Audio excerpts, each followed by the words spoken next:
Then Job replied, "Even today my complaint is bitter.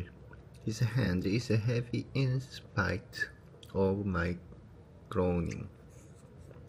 If only I knew where to find him, if only I could go to his dwelling. I would state my case before him and fill my mouth with argument. I would find out what he would answer me and consider what he would say to me. Would he vigorously oppose me? No, he would not press charges against me. There the upright can establish their innocence before him, and there I would be delivered forever from my judge. But if I go to the east, he is not there. If I go to the west, I do not find him. When he is at work in the north, I do not see him. When he turns to the south, I catch no glimpse of him. But he knows the way that I take. When he has tested me, I will compass as gold. My feet have closely followed his steps. I have kept to his way without turning aside. I have not departed from the commanded of his lips. I have treasured the word of his mouth more than my daily bread. But he stands alone, and who can oppose him? He does whatever he pleases. He carries out his decree against me, and many plans he still has in store. That is why I am terrified before him. When I think of all this, I fear him. God has made my heart faint. The Almighty has terrified me, yet I am not silenced by the thick darkness that covered my face. Why does the Almighty not set times for judgment? Why must those who know him look in vain for such days? There are those who move boundary stones. They pasture flocks they have stolen. They drive away the orphan's donkey and take the widow's ox in pledge. They thrust the needy from the path and put all the poor of the land into hiding. Like wild donkeys in the desert, the poor go about their labor of foraging food. A wasteland provides food for their children.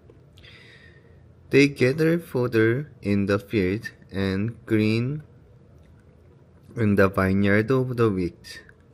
Lacking clothes, they spend the night naked. They have nothing to cover themselves in the cold. They are drenched by mountain rains and hug the rock for lack of shelter. The fatherless child is snatched from the breast. The infant of the fool is seized for the debt. Lacking clothes, they go about naked.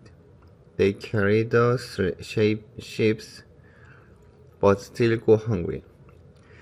They crush olives among the terraces. They tread the wine presses, yet suffer thirst. The groans of the dying rise from the city, and the soul of the wandered crying out for help, but God charges no one with wrongdoing.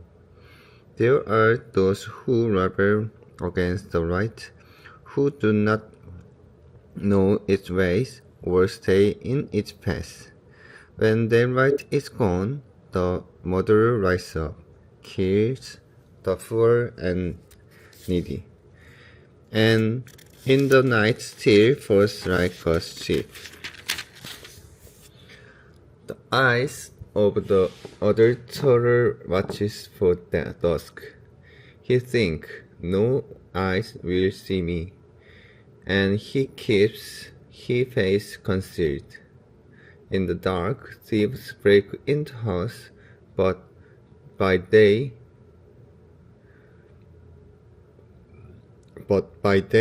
they shut themselves in. They want nothing to do with the light, but all of them midnight is their morning. They make friends with the terrors of darkness, yet they are foam on the surface of the water. Their fusion of the land is cursed, so that no one goes to the vineyard. As heat and drought snatch away the melted snow, so the grave snatches away those who have sinned. The worm forgets them, the worm feasts on them. The wicked are no longer remembered, but are broken like a tree. They prey on the barren and childless woman, and to the widow they show no kindness. But God drags away the mighty by his power. Those they become established, they have no assurance of life. He may let them rest in a feeling of security, but his eyes are on their ways. For a little while they are exalted, and then they are gone. They are brought low and gathered up like all others. They are cut off like a head of grain. If this is not so, who can prove me first, and reduce my words to nothing? Bildad. The Bildad the Shuhite replied, Dominion and awe belong to God. He establishes order in the height of heaven. Can his forces be numbered?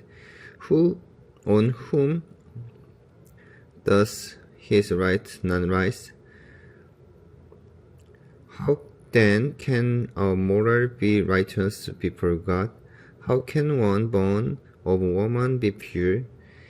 If even the moon is not bright, and the stars are not pure in his eyes, how much less a moral, who is but a maggot, a human being who is only a worm.